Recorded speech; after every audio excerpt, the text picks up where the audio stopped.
So here we have the Peugeot 2008 GT line on a 17 plate. I'm going to start off by showing you around the outside of the car. And then we'll hop in and run through some of the controls on the inside of it. From the outside you can see it's a 5-door car with those black alloy wheels and tinted windows. We're going to start off inside the boot area first of all. As we approach the back of the car you can see we have reversing sensors, plenty of boot space as well, along with that 60-40 split folding rear seat should you wish to increase this space even further again. Okay, so we're just going to work our way back around to the front of the car. And then we'll hop in. As I mentioned, we'll run through some of the controls from there. Now that we've done a full circle though, you can see it's in lovely condition the whole way round.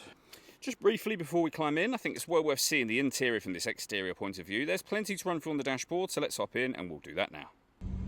Okay, now that we're inside the car, we're going to start with the dials. Over on the far left-hand side, we have the coolant temperature gauge, then the rev counter, speedometer, and fuel gauge.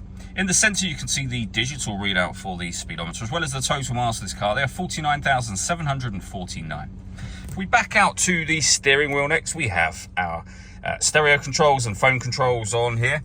We have cruise control and speed limiter just behind there, and then the main screen. So this is the vehicle settings menu that we're on at the moment. We've got, of course, the telephone menu, so you can pair up your phone. Once you've done so, you'll be able to make and receive phone calls, but you'll also be able to stream your music wirelessly via Bluetooth audio as well, which you can see just in the middle here. We've also got USB input, auxiliary input, and AM, FM, and DAB radio as well. If you wish to, you can connect up your smartphone. You can see there we have Apple CarPlay available, and this vehicle has its own inbuilt satellite navigation, as you can see. And lastly, for the screen at least, a full colour reversing camera as well. Working our way down from that, we have the dual zone climate control. So you can adjust the passenger temperature, the driver temperature. You can increase and decrease the fan speed. You can determine what direction you'd like the air to be distributed in. And when you're happy with those settings, your air conditioning is on at the minute.